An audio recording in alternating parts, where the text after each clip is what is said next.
Merci d'avoir choisi votre petit écran, votre télévision pour regarder cette émission hebdomadaire Constieka All Week News, qui est un magazine politique qui nous permettra comme ça de connaître, de voir un tout petit peu comment nos pays africains évoluent.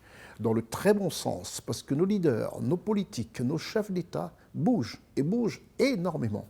Et les gouvernements travaillent à l'arrache, il faudrait le savoir.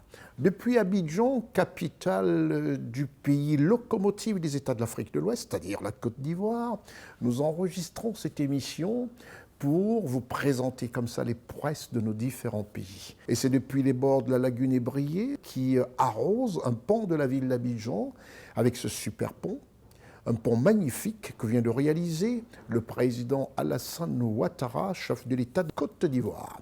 Ce fameux pont qui a changé complètement l'esprit d'Abidjan, l'esprit de la ville d'Abidjan, relie le quartier résidentiel de Cocody au quartier administratif du Plateau, où siège d'ailleurs la présidence de la République de Côte d'Ivoire. On parlera de cette présidence et des activités, qui sont d'ailleurs des activités au quotidien, contrairement à ce que les Ivoiriens s'imaginent. À travers cette émission qui nous permettra d'aller faire un tour du côté du Congo, du Gabon, de la Côte d'Ivoire où nous sommes d'ailleurs, de la Guinée-Conakry, du Mali, du Niger, enfin, un petit parcours comme ça pour vous montrer aussi comment travaillent nos chefs d'État, comment travaillent nos dirigeants des grandes institutions, bref, comment travaillent nos politiques. Merci de rester des nôtres.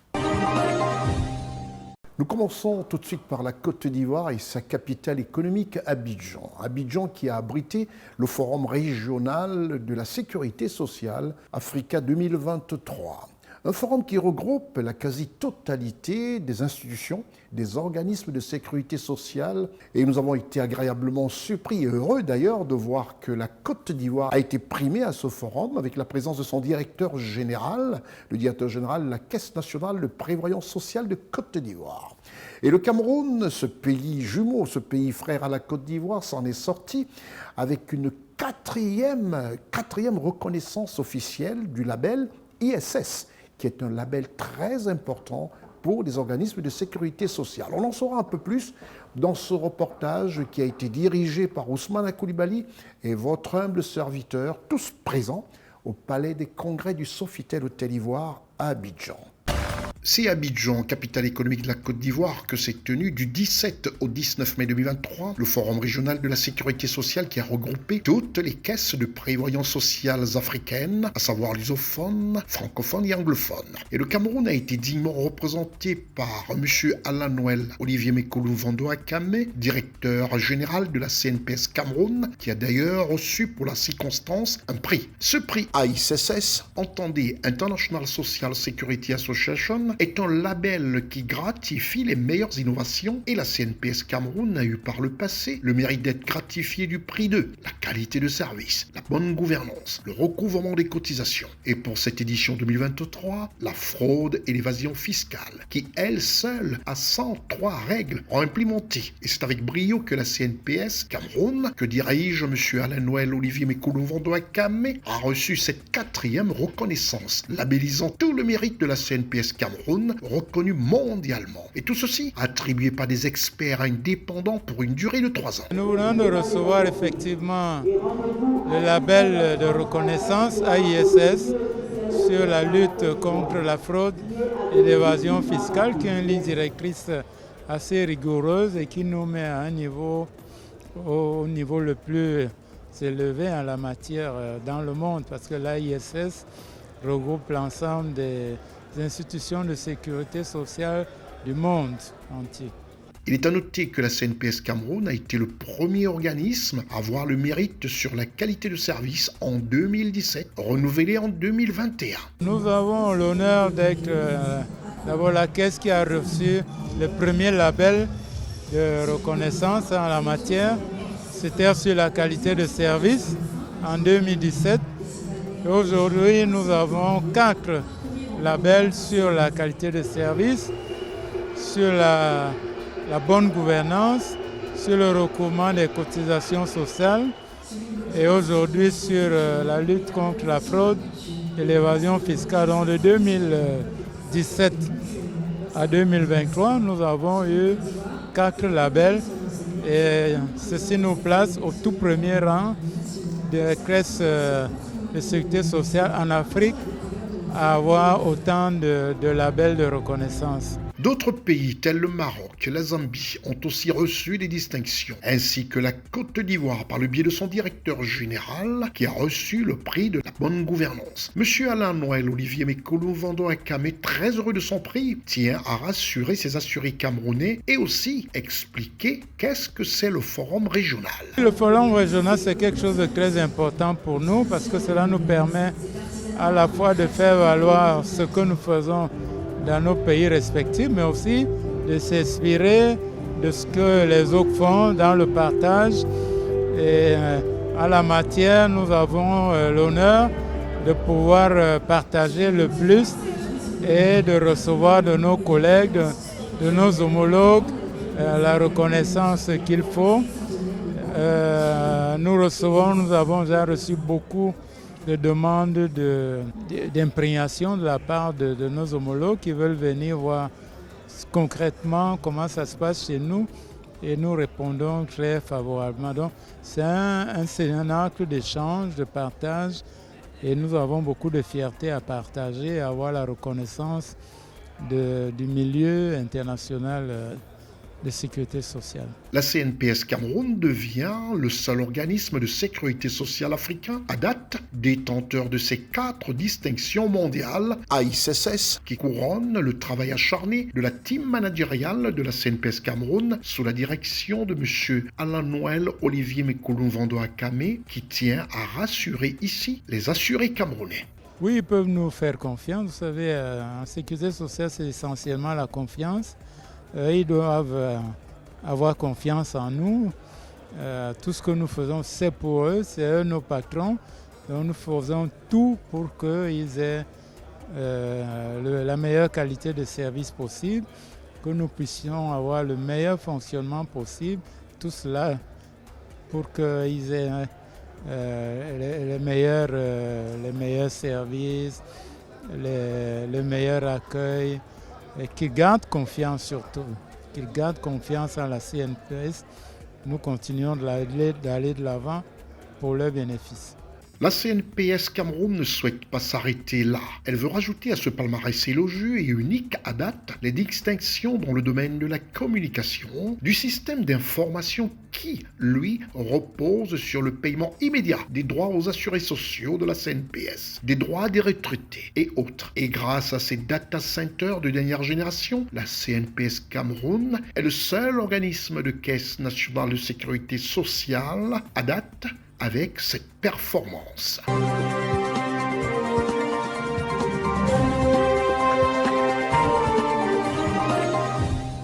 Le directeur général de la Caisse nationale de prévoyance sociale du Cameroun, M. Alain Noël Olivier Mekolo Vando-Akame, était très fier de recevoir comme ça son 4e prix ISS. C'est très important. Il est d'ailleurs l'un des rares, pour ne pas dire le seul organisme africain à l'avoir. Ça montre les prouesses de son système managérial. Bravo à ce directeur général de la Caisse nationale de prévoyance sociale, qui n'a pas attendu. Vite, ses bagages faits, il a pris le vol pour arriver au Cameroun en pleine nuit, puisque le Cameroun, le 20 mai, fêtait la 51e édition de la fête nationale. Et il tenait à y assister. Notre équipe de reportage sous la conduite de Raoul Sonkwe nous fait un reportage sur cette fête nationale qui s'est tenue au Cameroun sous la haute présidence du chef de l'État. Cette 51e édition de la fête nationale du Cameroun qui a été fêtée avec faste, quand on voit par exemple le cortège présidentiel entouré des motards et de la cavalerie de l'armée camerounaise, on se dit simplement les Camerounais ont fêté comme il se doit cette fête nationale avec tous les partis politiques confondus, toutes les institutions, tout le monde était réuni comme pour dire c'est la fête. Oublions ce qui nous divise et plutôt mettons en exergue ce qui nous rassemble. Reportage Raoul Sonkwe pour CNN. La célébration du 51e anniversaire de l'unité du Cameroun s'est déroulée avec face sur toute l'étendue du territoire national. Dans la ville de Yaoundé, capitale politique du Cameroun, après l'arrivée magistrale du président de la République, son Excellence Paul Biya et la première dame, à la place du boulevard du 20 mai, la parade du défilé a été marquée par le passage d'un détachement de la fanfare de l'armée égyptienne sous l'appréciation du président de la République, son épouse, Madame Chantal Biya, les membres du gouvernement et bien d'autres personnalités.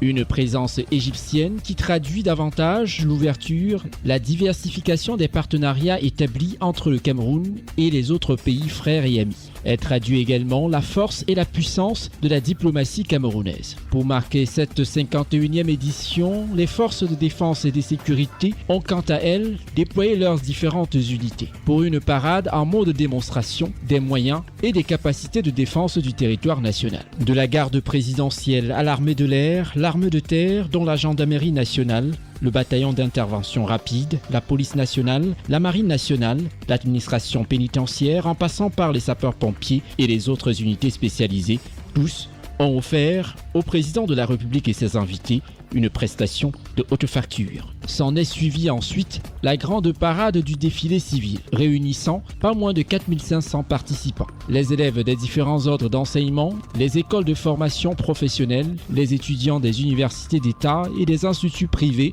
de l'enseignement supérieur, les militants des partis politiques, représentés au Parlement, ceux du parti au pouvoir comme ceux de l'opposition. Tous ont donné de la voix et du rythme pour magnifier l'unité du Cameroun. La même ambiance s'est faite ressentir dans la ville de Douala, capitale économique du pays, chef-lieu de la région du littoral, où la pluie n'a pas empêché les citoyens camerounais de célébrer le 51e anniversaire de l'unité du Cameroun. Du défilé militaire qui a mis en avant le savoir-faire et le dispositif sécuritaire de l'armée camerounaise au défilé civil qui a laissé voir l'esprit patriotique qui habite les citoyens camerounais amoureux de leur pays. Tous défilant devant le gouverneur de la région du littoral, Samuel Dieudonné Iva Dibois. Ils avaient à cœur d'exalter les valeurs citoyennes et patriotiques, l'unicité et l'indivisibilité de la nation camerounaise. L'occasion faisant le larron, quelques citoyens et fonctionnaires ont reçu des mains du numéro 1 de la région du littoral des distinctions honorifiques pour leurs valeureux services rendus à la nation. Célébré sous le thème « Force de défense et peuple camerounais en symbiose pour la sauvegarde de la paix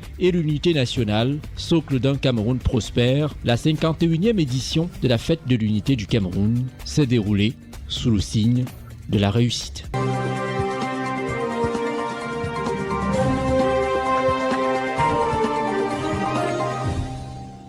Qu'est-ce que l'Égypte, invitée à cette 51e édition de la fête nationale camerounaise, a fait une très très belle prouesse. Nous allons tout de suite au Bénin. Le Bénin, un autre pays de l'Afrique de l'Ouest, présidé comme ça par son Excellence Patrice Talon.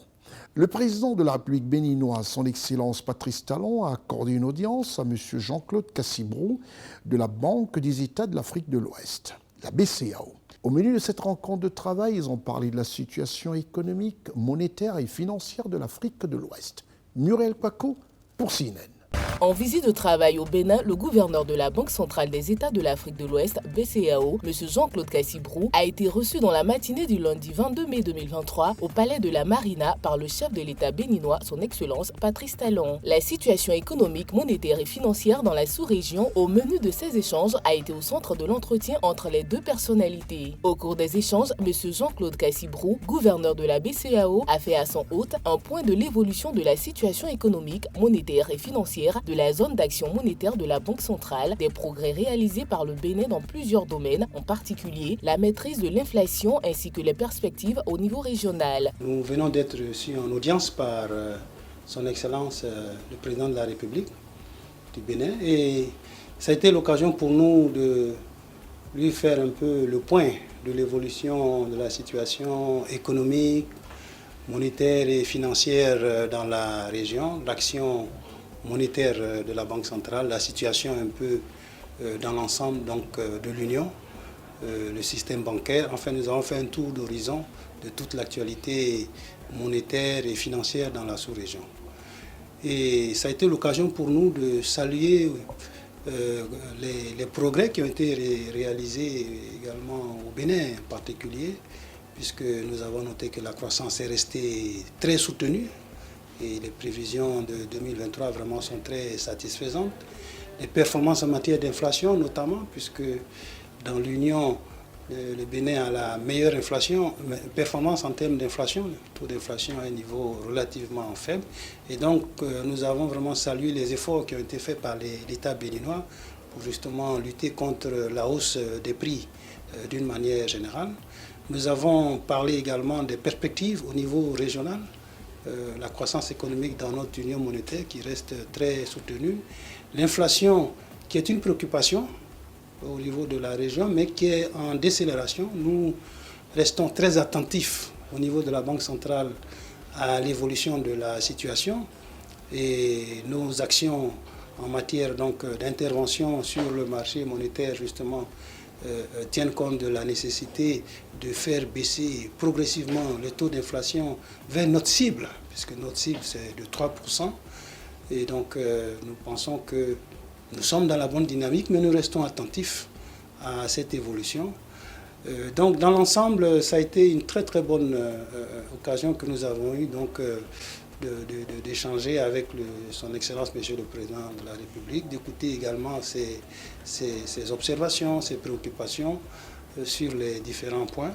Et donc nous partons vraiment rassurés. Nous sommes, comme je l'ai dit, rassurés et beaucoup satisfaits des performances que vraiment le pays a enregistrées dans les différents domaines.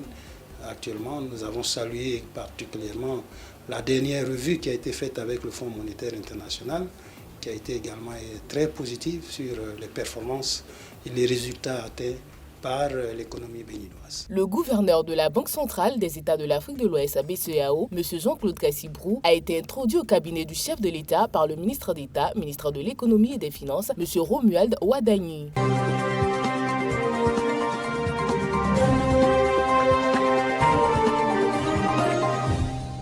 Oui, c'est un internaute comme ça qui nous écrivait et qui nous disait tout simplement que lui, il apprécie les costumes du président Talon et aussi les croisés du président Sassou Nguesso. Nous y allons tout de suite au Congo pour parler du président Denis Sassou Nguesso au Congo, chef de l'État, qui vient de réaliser quelque chose de magnifique. Le président de la République, chef de l'État congolais, son Excellence Denis Sassou Nguesso, a inauguré la centrale thermique d'Imfondo. Le premier module de cette centrale hybride, à savoir thermique et solaire, est désormais opérationnel.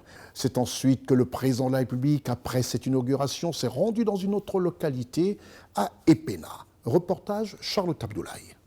Le président de la République du Congo, son Excellence Denis Sassou Nguesso, a procédé ce lundi 22 mai 2023 à l'inauguration d'une centrale hybride thermique et photovoltaïque dans son premier volet à Imfondo, chef-lieu du département de Likwala. En séjour de travail à Imfondo dans le département de la Likwala, le chef de l'État congolais, son Excellence Denis Sassou Nguesso, a inauguré le premier module de la centrale hybride thermique solaire.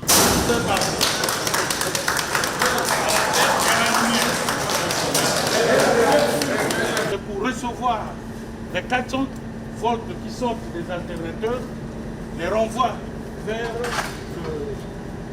le transformateur qui transforme les 400 volts en 20 000 volts. Et ces 20 000 volts tombent maintenant de l'autre côté. Si la charge augmente, on constate que ça a dépassé 1,7, en ce moment, on passe ici. Au deuxième jour, on appuie sur le bouton start et le second prend le relais. Si les groupes sont en arrêt, on peut aussi commencer le démarrage par ce et terminer par là. Les populations de la Likwala ont porté en triomphe le président Denis Sassou Nguesso pour l'accompagner dans la réalisation progressive des multiples actions pour le bien-être des Congolais. Après avoir inauguré la centrale hybride thermique et photovoltaïque d'Imfondo, financée par le budget de l'État congolais et d'une capacité prévue de 3,4 MW, le projet dans son ensemble est réalisé en 4 lots distincts et mis en œuvre par les produits de construction de Brazzaville, Procob, une filiale de la société belge Contrat ABC. Le chef de l'État congolais, son Excellence Denis Sassou Nguesso, a mis le cap sur Epena, où il a été accueilli en triomphe par les populations de la dite localité. Les sages du district ont salué son arrivée par un rituel d'accueil significatif, ont émis le souhait de voir que leur localité soit aussi éclairée, comme Imfondo, chef-lieu du département.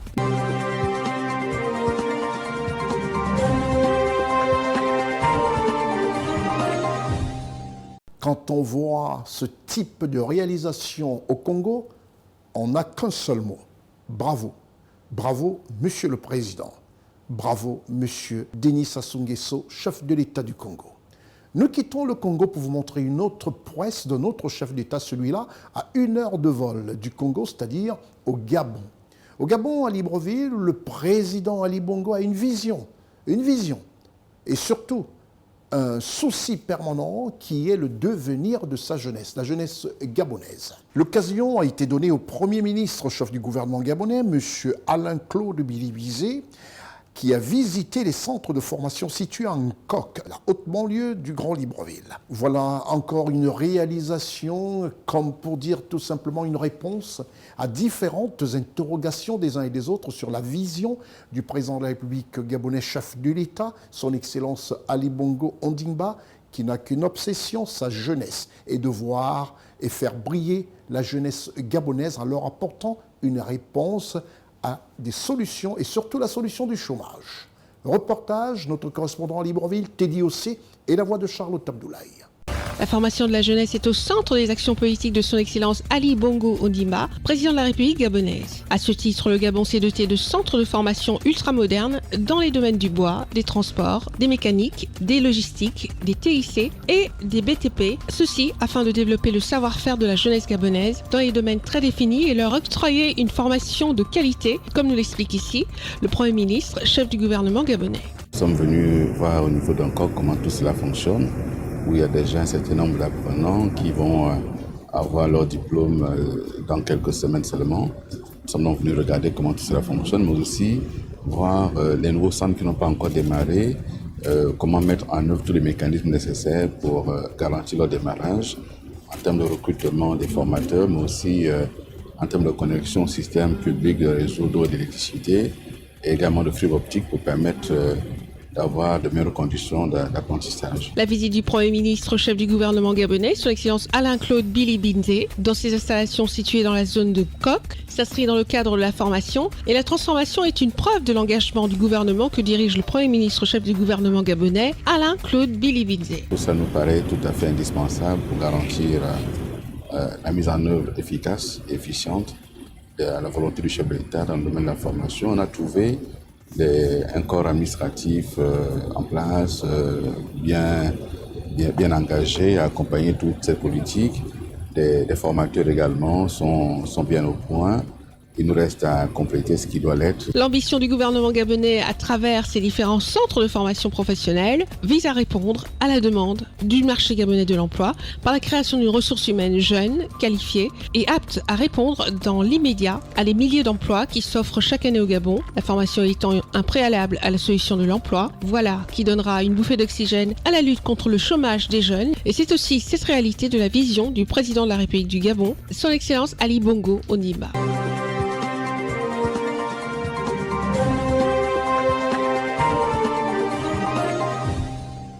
Il m'arrive souvent de me poser la question, est-ce qu'il est interdit de dire bravo à nos chefs d'État?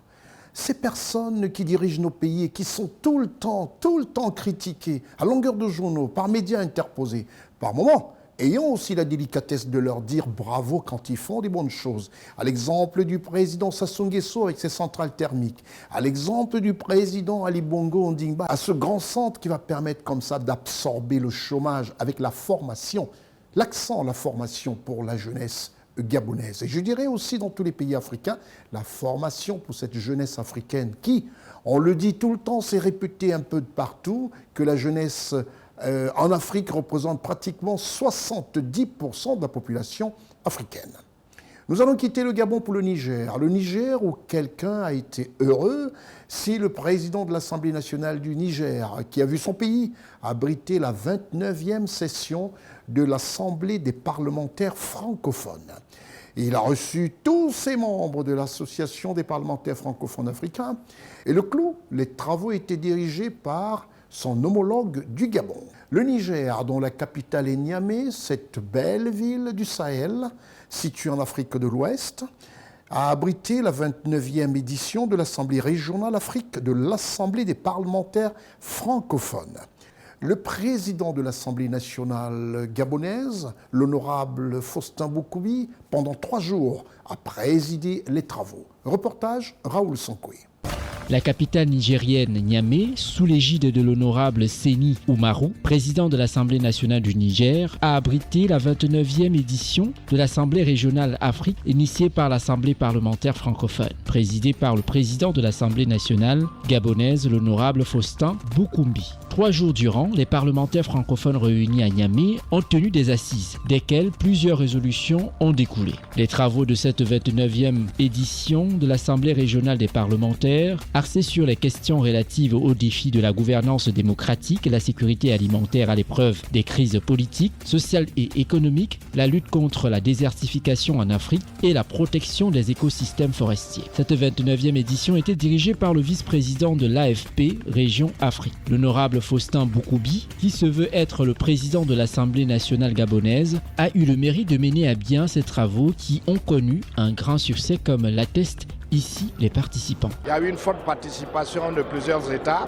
qui ont bien évidemment contribué de manière significative à l'aboutissement des conclusions et surtout ont émis le vœu de rendre plus attractif le positionnement de l'APF au travers de plusieurs autres organismes par-dessus le monde. On peut reconnaître que les objectifs assignés à cette 29e rencontre ont été largement atteints.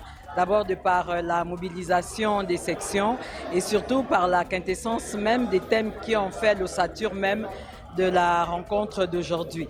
Donc sur la base de ces 3 thèmes et de la présence dans le cadre de l'ouverture du dialogue de toutes les parties prenantes, même celles qui sont en phase de transition, ont donné un cachet particulier à cette rencontre. C'est alors qu'au terme de ces assises parlementaires, une soirée de gala a été offerte par la section AFP Niger, offrant gastronomie et détente animée par une belle brochette d'artistes nigériens qui ont gratifié aux convives étrangers des rythmes sonores et danses dans la pure tradition du terroir sahélien. Le président de l'Assemblée nationale du Niger, tout en souhaitant un bon retour à toutes les délégations étrangères participantes, a émis le vœu de voir mettre en pratique les acquis des travaux de cette 29e édition de l'Assemblée régionale Afrique des parlementaires francophones dans les assemblées respectives de leur pays.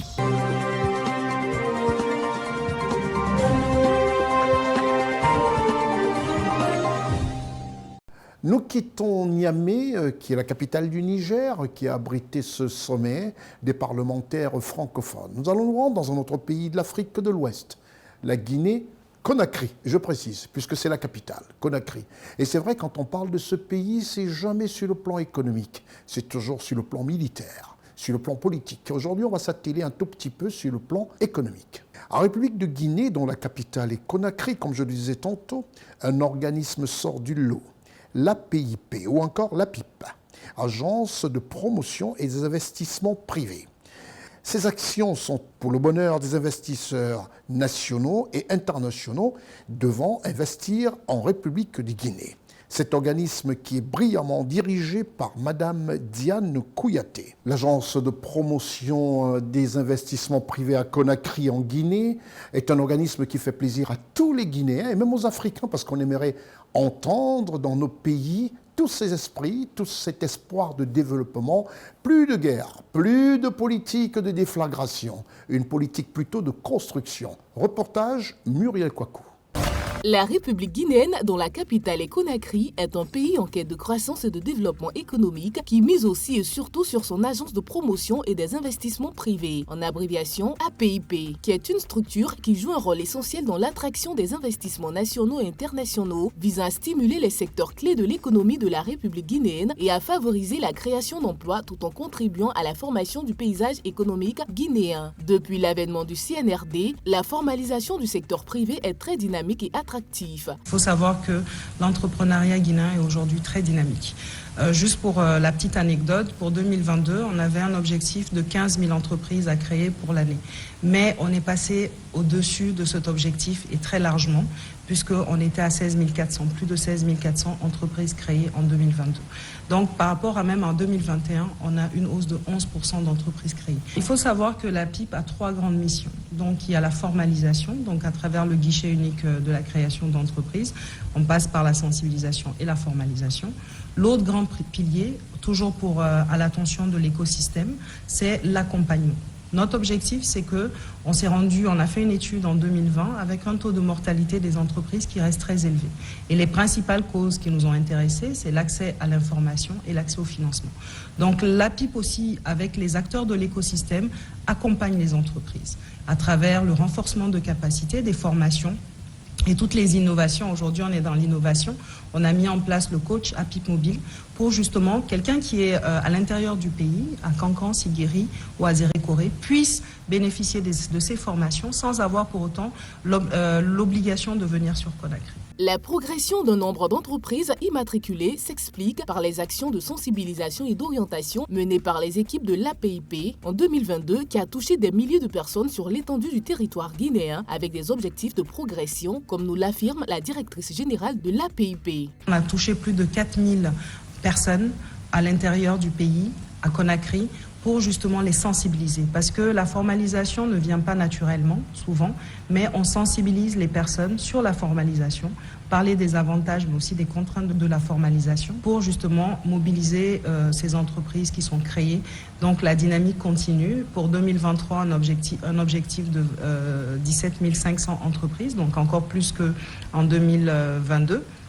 Donc, et nous comptons vraiment sur les équipes à l'intérieur du pays, à travers nos APIP mobiles aussi, pour justement continuer ces missions de sensibilisation. Récemment, on a parcouru le marché de Madina pour sensibiliser les entrepreneurs qui évoluent dans l'informel pour qu'ils basculent vers le formel. L'Agence de promotion des investissements privés en République de Guinée œuvre aussi pour la promotion des opportunités d'investissement, la facilité des procédures administratives et le soutien aux investisseurs tout au long de leur parcours. Donc, on est en train vraiment d'accompagner les entreprises guinéennes et on ne travaille pas seul, on travaille avec toutes les structures du département dont est rattachée la PIP du commerce, de l'industrie et des PME, mais aussi avec d'autres acteurs de l'écosystème. Donc, quand on va chercher du financement, les investisseurs viennent en Guinée, on est la porte d'entrée de l'investissement en Guinée.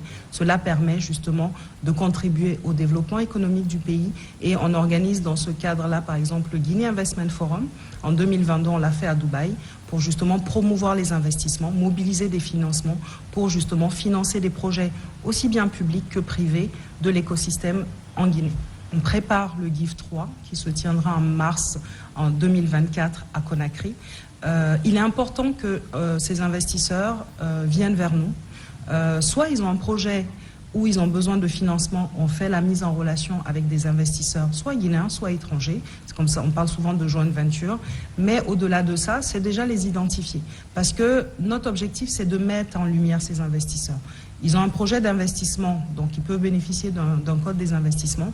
On appelle ça dans le jargon l'aftercare, c'est-à-dire au niveau national, il faut qu'on identifie, on a besoin d'identifier nos acteurs, nos investisseurs guinéens pour mieux promouvoir aussi leur investissement à eux et les mettre en relation avec des investisseurs étrangers, soit dans le cadre d'un projet de développement, soit dans le cadre aussi d'une mise en relation entre hommes d'affaires pour justement crédibiliser aussi, et ce sont les meilleurs témoins, j'ai envie de dire, de la réussite de l'investissement en Guinée. L'Agence de promotion des investisseurs privés de la République guinéenne, l'APIP, se veut un accélérateur du développement économique guinéen grâce aux investissements privés tout en coordonnant et en rationalisant l'ensemble des initiatives et actions gouvernementales.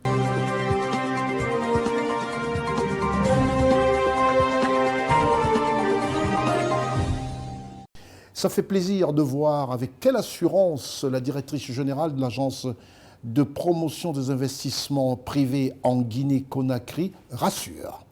Madame Diane Kouyaté, directrice générale de cet organisme. Ça fait énormément plaisir. Nous quittons la Guinée-Conakry pour le Mali. Le Mali qui s'est distingué autrement ces derniers temps continue à faire son bonhomme de chemin dans la tranquillité.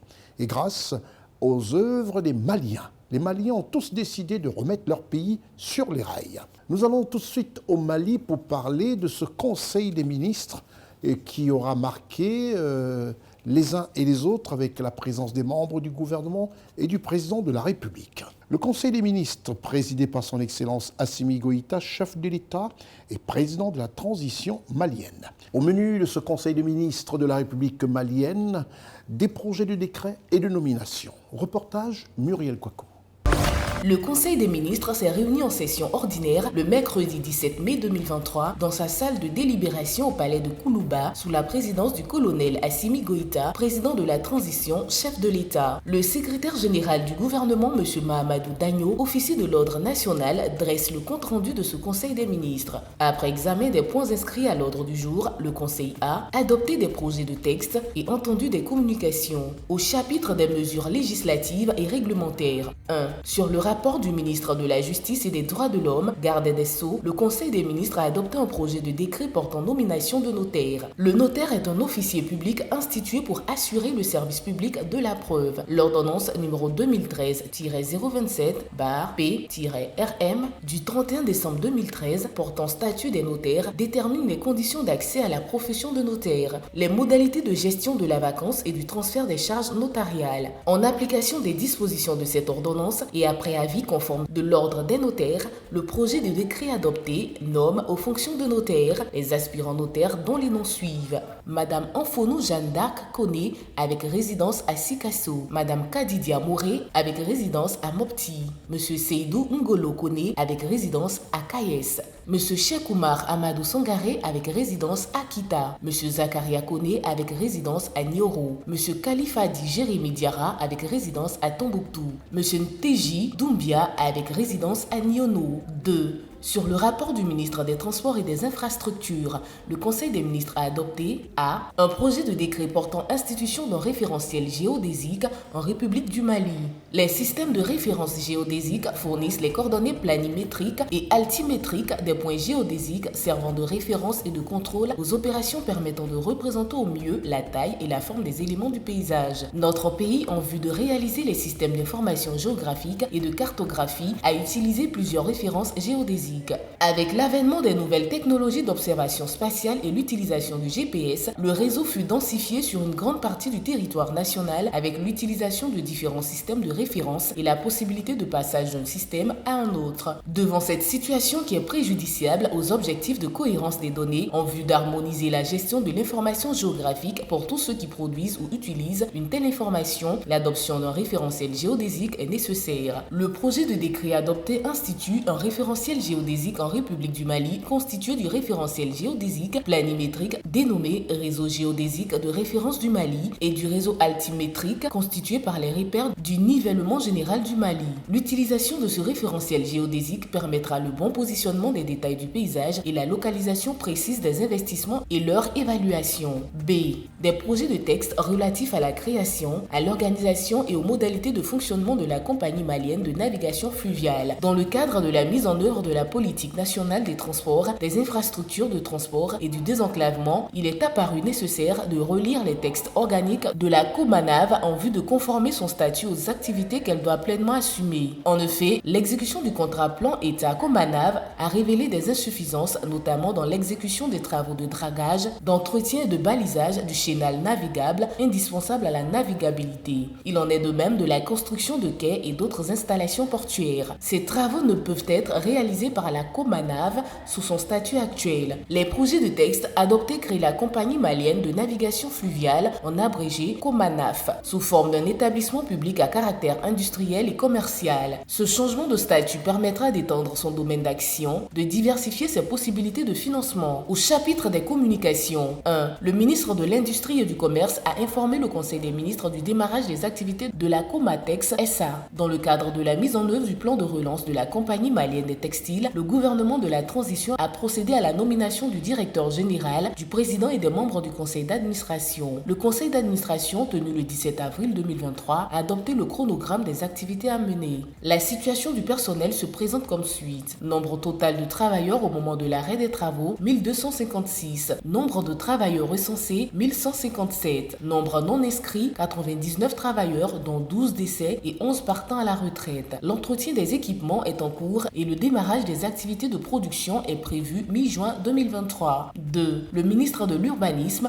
de l'Habitat, des Domaines, de l'Aménagement du territoire et de la population a informé le Conseil des ministres du renouvellement du mandat du Mali au Conseil d'administration de Shelter Afrique. La 42e Assemblée générale annuelle de Shelter Afrique s'est tenue du 8 au 12 mai 2023 à Abuja, en République fédérale du Nigeria. Shelter Afrique est une institution panafricaine de financement ayant pour objet la fourniture d'une gamme complète de solutions d'accès au logement abordable à travers l'Afrique. Le Mali occupe depuis 2020 le seul siège au conseil d'administration détenu par le groupe composé du Burkina Faso, du Burundi, de la Centrafrique, de la Côte d'Ivoire, de Djibouti, de la Guinée-Bissau, de la Guinée équatoriale, du Sénégal et du Tchad. Le groupe a renouvelé sa confiance au Mali en approuvant à l'unanimité sa candidature au poste d'administrateur principal. Cette élection permettra au Mali de défendre la position du groupe de pays et celle de l'institution, de défendre nos intérêts, d'assurer un échange d'expériences avec les autres pays en matière de financement et de production de logements. Par ailleurs, Shelter Afrique a félicité le Mali pour être à jour de ses paiements. 3. Le ministre de la Santé et du Développement social a informé le Conseil des ministres de l'évolution de la maladie à coronavirus, marquée par une augmentation du nombre de cas testés positifs par rapport à la semaine précédente. Le président de la transition, chef de l'État, son Excellence Assimi Goïta, a appelé la population au respect strict des mesures de prévention et de lutte contre la maladie.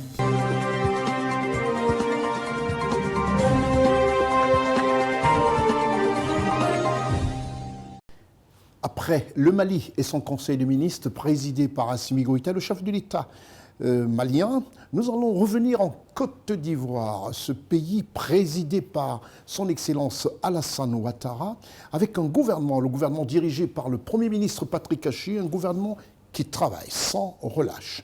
Le Conseil des ministres qui s'est tenu récemment à Abidjan, présidé par son Excellence Alassane Ouattara, président de la République de Côte d'Ivoire, au Plateau.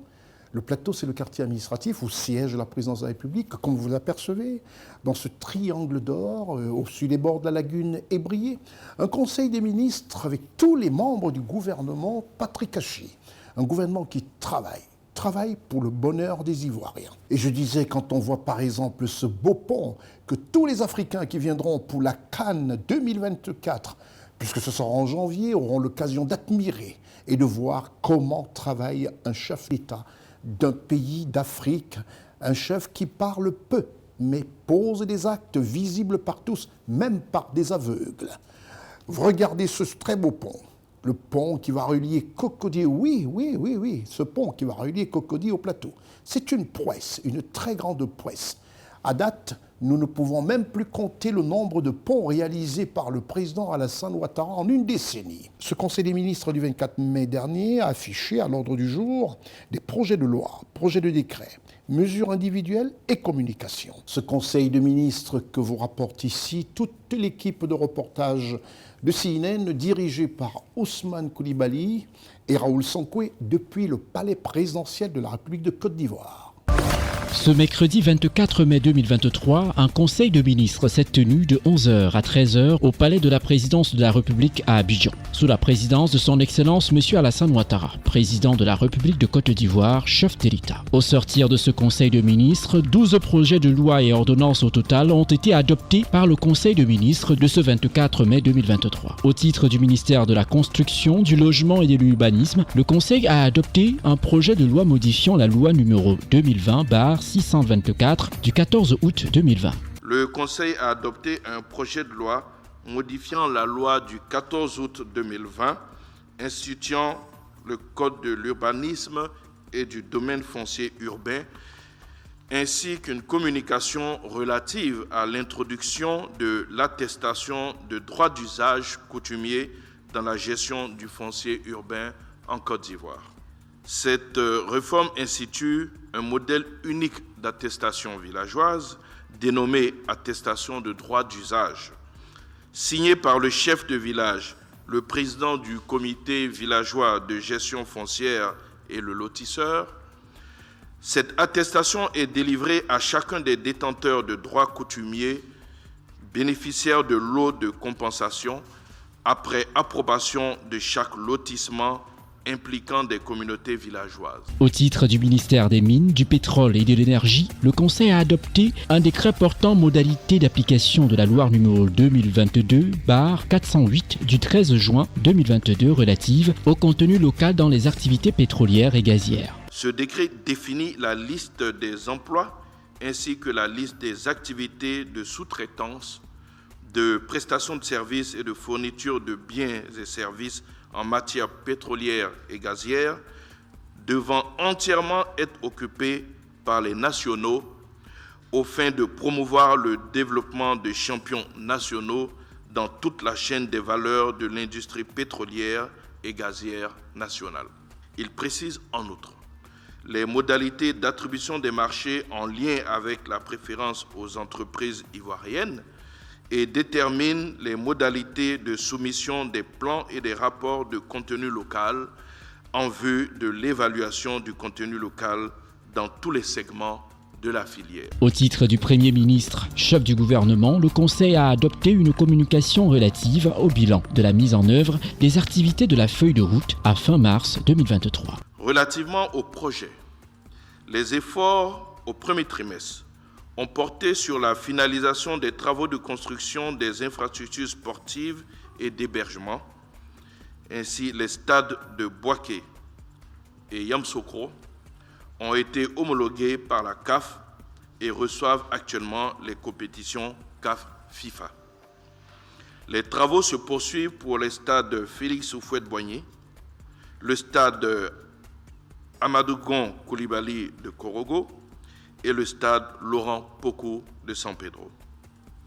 Globalement, l'ensemble des infrastructures attendues sera mis à disposition fin juin 2023, conformément au cahier des charges de la CAN. Au titre du ministère de l'Éducation nationale et de l'alphabétisation, le Conseil a adopté une communication relative au lancement des examens à grand tirage de la session 2023. La session 2023 convoquera dans l'ensemble 1 597 045 candidats, dont 782 862 filles et 814 183 garçons, répartis ainsi qu'il suit: 662 375 candidats pour le CEPE, 577 618 candidats pour le BEPC, 10 181 candidats pour le test d'orientation en seconde et 346 871 candidats pour le baccalauréat. À l'instar des années précédentes, l'examen du CEPE ouvrira la session le lundi 5 juin 2023, suivi de l'examen du BEPC, du test d'orientation en seconde et du baccalauréat. La fin de la session 2023 des examens à grand tirage est prévue le lundi 24 juillet 2023 à la suite de la proclamation des résultats du baccalauréat. Les détails relatifs aux dates seront publiés dans un communiqué du Conseil des ministres. Le prochain Conseil des ministres aura lieu le mercredi 7 juin 2023.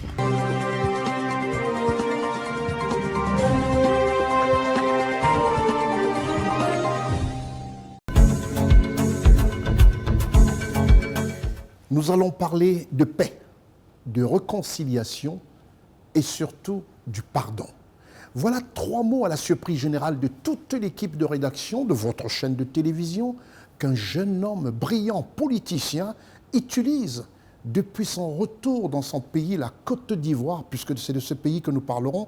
Et cet homme n'est autre que le président du COJEP, à savoir M. Charles Blé Goudé. M. Charles Blé Goudé qui parle de paix, de démocratie, de réconciliation et du pardon.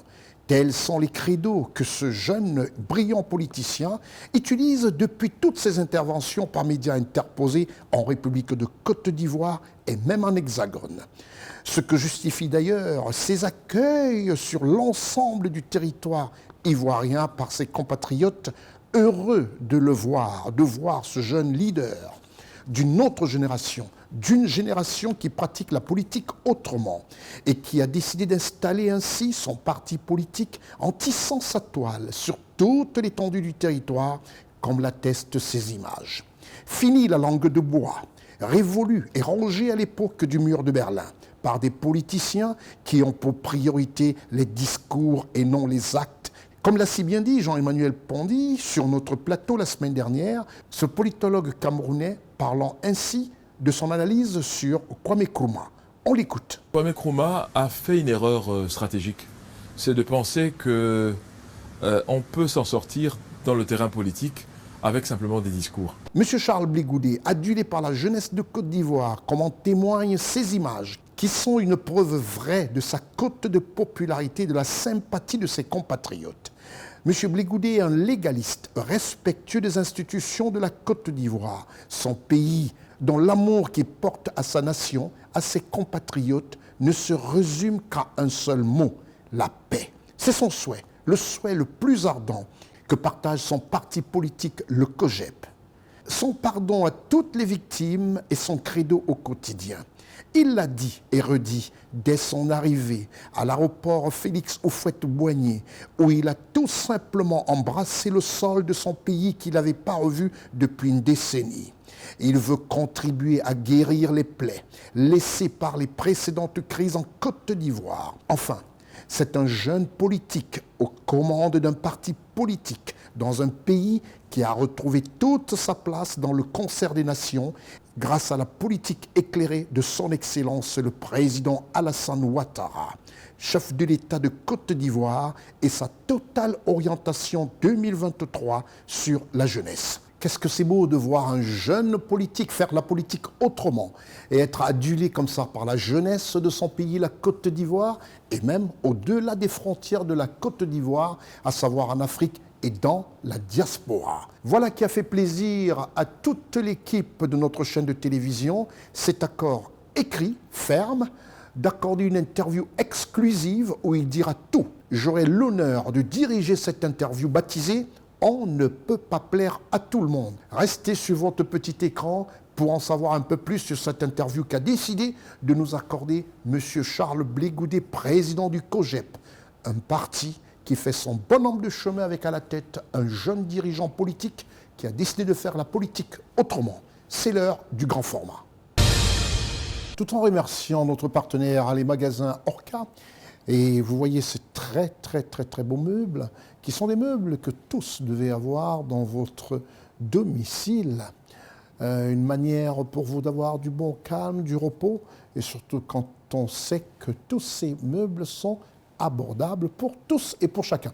Il faudrait s'y rendre. Pour le grand format de cette édition, retenez que l'édition précédente, nous vous avons proposé une interview d'un jeune et brillant ministre de la Jeunesse de Côte d'Ivoire, M. Touré Mamadou.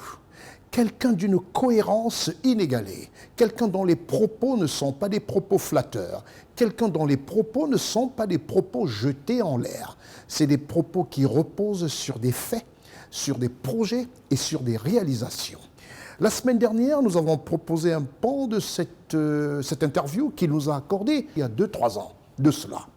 Aujourd'hui, vous remarquerez avec quelle cohérence s'exprime ce ministre qui a pour charge la jeunesse de Côte d'Ivoire. À cette jeunesse, il ne faut pas mentir. À cette jeunesse, il ne faut pas raconter des fables. Et comme le disait d'ailleurs M. Jean-Emmanuel Pondy, un autre politologue d'un pays autre que la Côte d'Ivoire, traitant la jeunesse qui peut être un boulet. La jeunesse, ce n'est pas suffisant de la qualifier de fer de lance de la nation. Ce qui est vrai, mais ça reste un slogan. Si elle n'est pas formée pour assurer une relève positive, la jeunesse peut devenir un moteur de croissance ou un boulet qui empêche et qui rend la croissance quasiment impossible. Où se situe la marge entre les deux? C'est la formation. Vous verrez, d'une autre façon, le ministre de la Jeunesse aussi attirer l'attention sur cette jeunesse. C'est ce brillant ministre de la Jeunesse de Côte d'Ivoire, M. Touré Mamadou, qui œuvre et qui fait la fierté aujourd'hui de la Côte d'Ivoire, qui s'est prêté au jeu dans une interview qu'il nous a accordée. C'est la deuxième et la dernière partie de cette interview. Nous avons écouté les jeunes, et ces jeunes nous disent que M. Touré Mamadou, son ministère est à la pointe du social gouvernemental. Moi, je ne sais pas ce que ça veut dire, social gouvernemental. Oui, parce que dans le cadre du programme social du gouvernement, je vous ai dit tantôt, sous l'impulsion du Premier ministre Amadou Coulibaly, c'est 500 000 jeunes qui seront traités entre 2019 et 2020. Et avec des jeunes qui sont aidés donc à avoir donc des petits financements pour donc entreprendre, des jeunes qui étaient à la recherche du stage pour valider leur diplôme, qui prenaient 1 an, 2 ans, 3 ans avant d'avoir un CEP pour valider leur diplôme. Aujourd'hui, structurellement, nous avons réglé donc ce problème.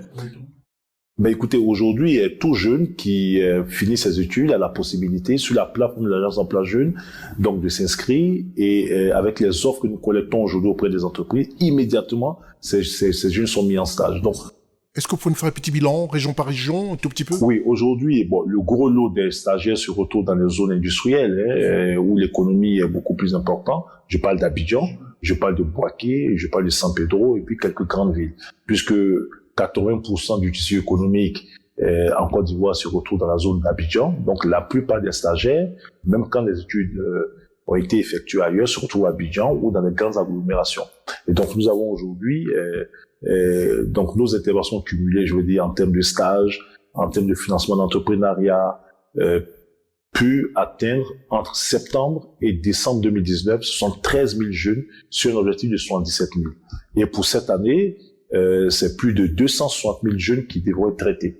Est-ce que vous croyez que c'est un mauvais procès que certains aussi vous font en disant que vous n'allez que dans des zones qui sont favorables au RHDP? Ah, c'est pas vrai.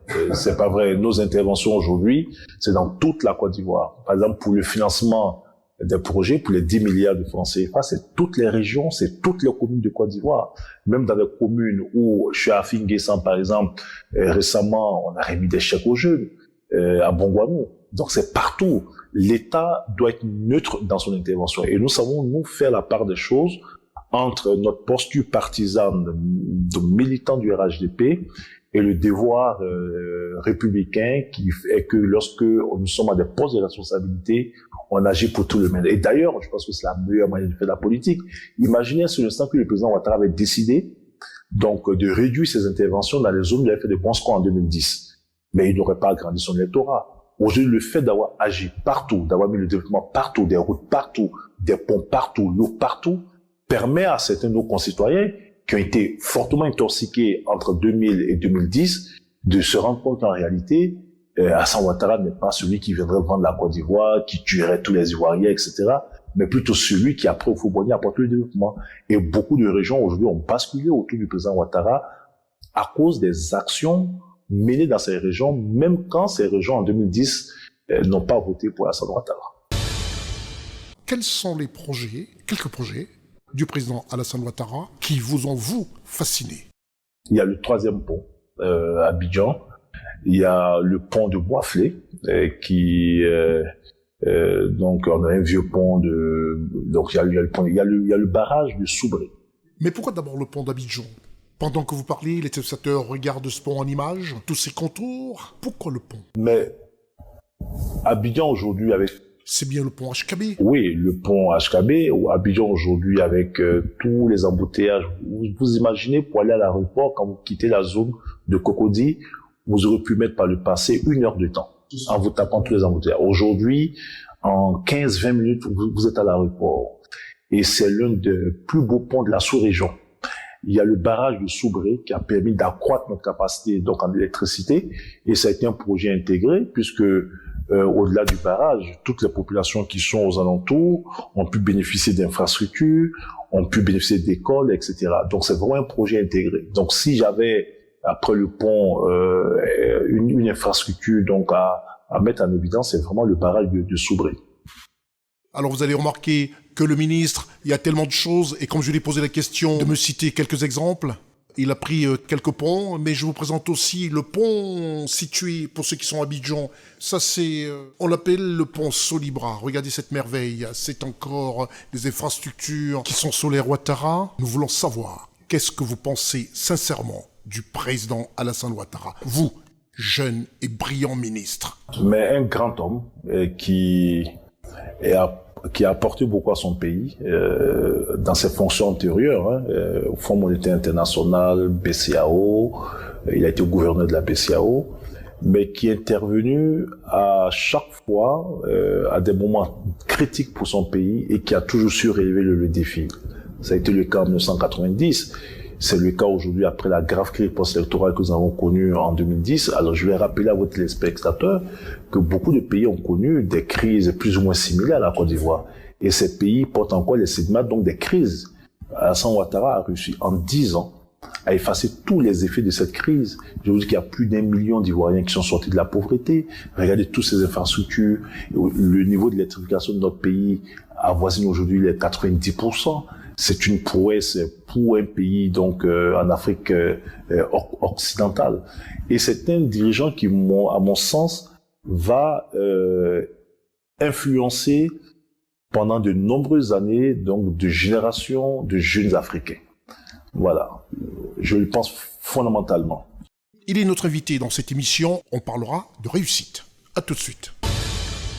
Monsieur le ministre, nous allons vous poser une question. Vous avez piloté plusieurs projets. Lequel fait votre plus grande fierté? Écoutez, ma plus grande satisfaction aujourd'hui, j'ai plusieurs satisfactions. Déjà, le ministère où je suis, puisque c'est un ministère où on travaille sur l'homme, avec mes collaborateurs, obtenir des résultats au quotidien. Comme vous l'avez dit tantôt, on voit des jeunes qu'au quotidien estiment que leur vie a été transformée. Et c'est ce que le président Ouattara a voulu. J'ai été aussi à la formation professionnelle. J'ai eu l'occasion de conduire pendant 1 an et demi la réforme donc de l'enseignement technique et professionnel dans notre pays. Cette réforme a été adoptée juste avant que je n'arrive, mais la mise en œuvre, je l'ai entamée.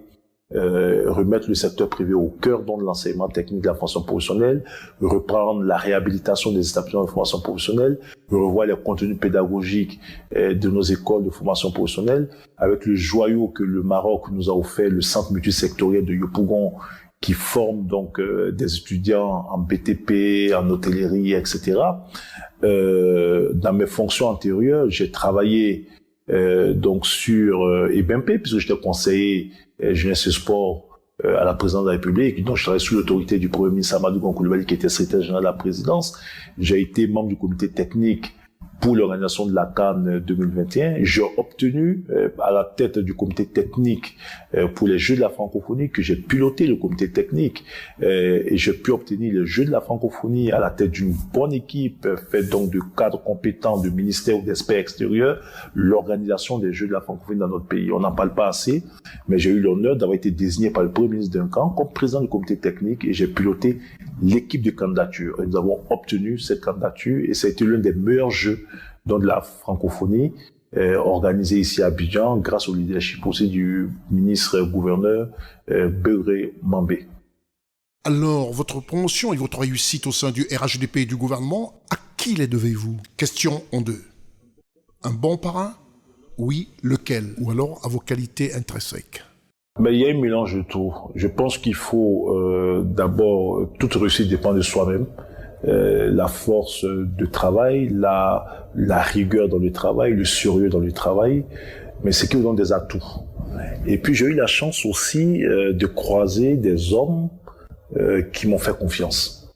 Je parle du président Alassane Ouattara, je parle du Premier ministre Amadou Gon Coulibaly. Quel que soit votre talent, quelles que soient vos qualités, si on ne vous donne pas l'occasion donc de l'exprimer, à la limite, pour rigoler, vous mourrez avec vos talents et vos qualités. Donc j'ai eu l'occasion donc de rencontrer ces deux grands hommes qui croient fondamentalement à la jeunesse et qui en son talent, à ses potentiels, et qui m'ont donné ma chance. Et c'est pour ça que tous les jours, je mesure la chance qu'ils m'ont donnée. Et tous les jours, je fais tout pour mériter cette confiance, pour mériter cette chance, en faisant au mieux le travail pour lequel j'ai été nommé. Que croyez-vous que le président Ouattara a fait de mieux que ses prédécesseurs? Il a fait beaucoup de choses, mais que sincèrement croyez-vous qu'il a fait de mieux que ses prédécesseurs? En dehors du Faux-Boigny, il a fait de mieux que tous ses prédécesseurs dans tous les domaines, en dehors du Faux-Boigny. Parce que quand vous prenez le domaine de l'électricité, où le niveau de production en électricité en 10 ans est quasiment le même, donc on a fait le même que la Côte d'Ivoire a eu à faire en 50 ans. Quand vous allez dans le domaine donc de la santé, où aujourd'hui beaucoup de centres de santé sont en train d'être construits. Quand vous êtes dans le domaine de l'éducation nationale, avec près de 300 collèges qui ont été construits, alors que sous l'ancien régime, pour la période, c'est 15 collèges qui ont été construits. Vous avez près de 300 000 salles de classe qui sont construites, alors que sous l'ancien régime, nous avons 6 000 salles de classe qui ont été construites. Et dans tous les secteurs d'activité, les performances réalisées par le président Ouattara sont largement au-dessus de ce que ses prédécesseurs. Dans tout, il a fait mieux que les autres. Sauf dans certains domaines, Houphouët-Boigny, qui est le premier bâtisseur donc, de ce pays. Mais moi, je trouve, par exemple, que nous sommes encore sur des acquis du président Houphouët-Boigny. Quand on prend le domaine des routes, par exemple, la plupart donc des grandes routes que nous avons l'ont été sous Houphouët-Boigny. Le président Ouattara est venu donc renforcer et amplifier.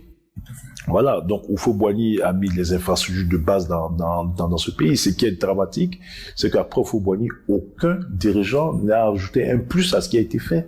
Il fallait attendre le président Ouattara pour que un plus soit ajouté à ce que Houphouët-Boigny a fait.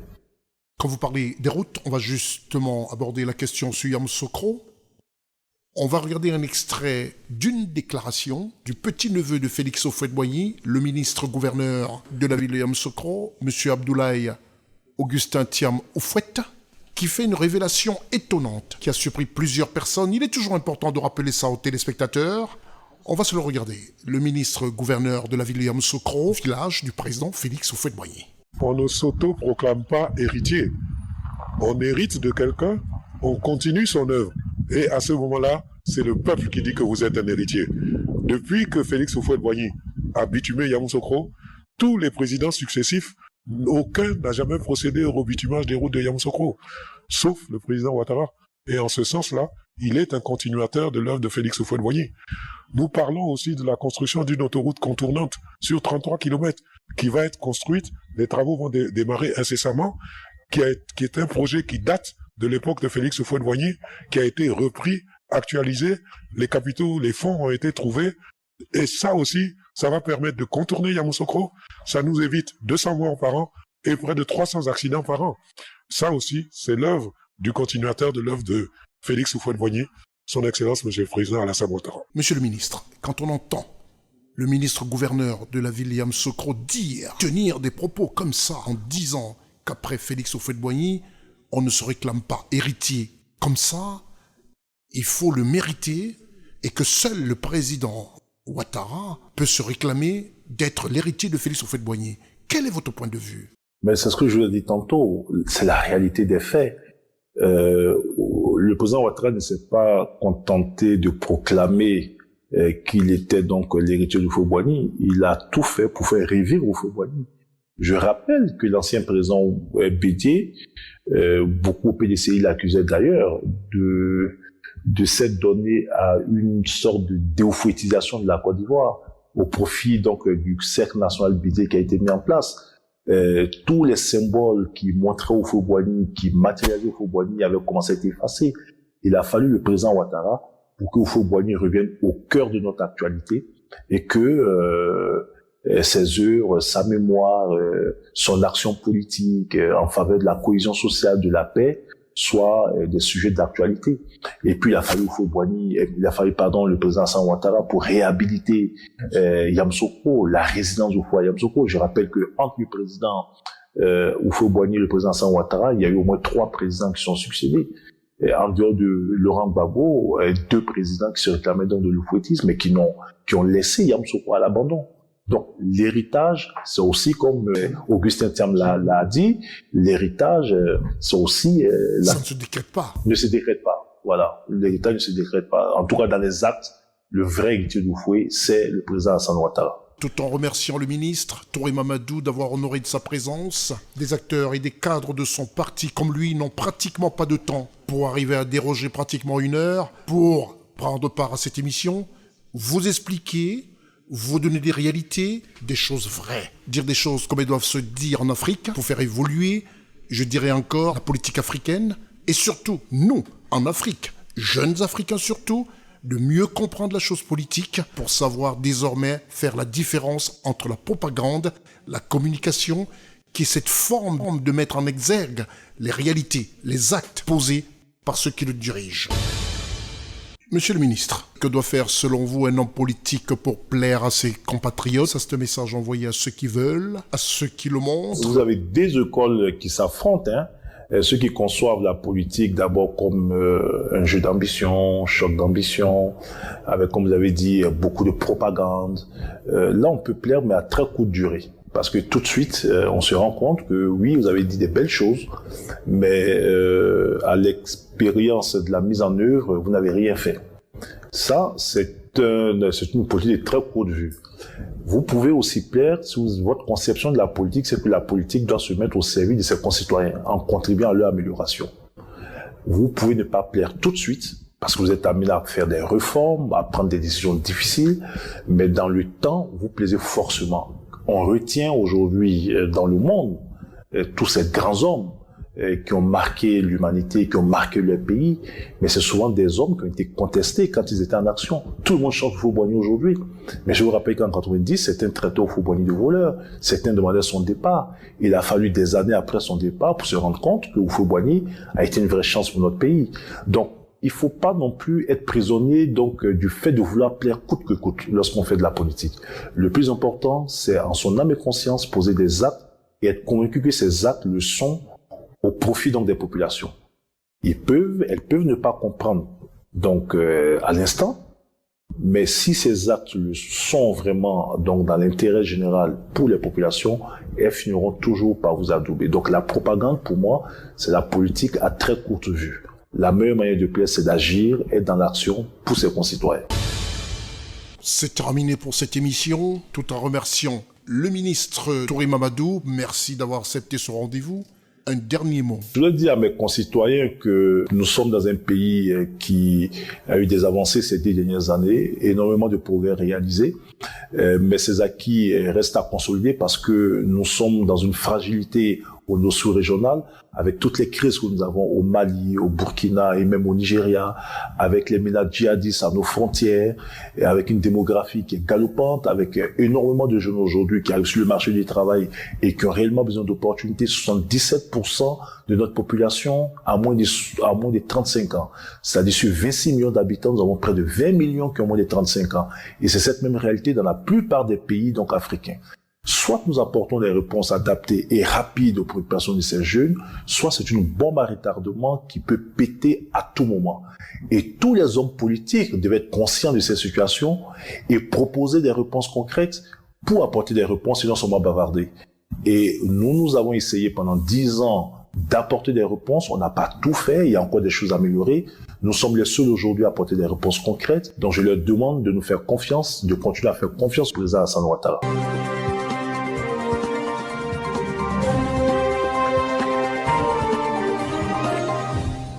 Merci de nous avoir suivis, d'avoir regardé ce magazine d'information politique Afro-Mondial. Tout en remerciant toute l'équipe de notre chaîne de télévision, je tiens tout simplement à vous demander de rester scotché pour savoir quand est-ce qu'aura lieu la diffusion de l'émission On ne peut pas plaire à tout le monde. Une interview exclusive que nous accordera à travers cette émission On ne peut pas plaire à tout le monde, le président du COJEP, M. Charles Bligoudi. Au revoir.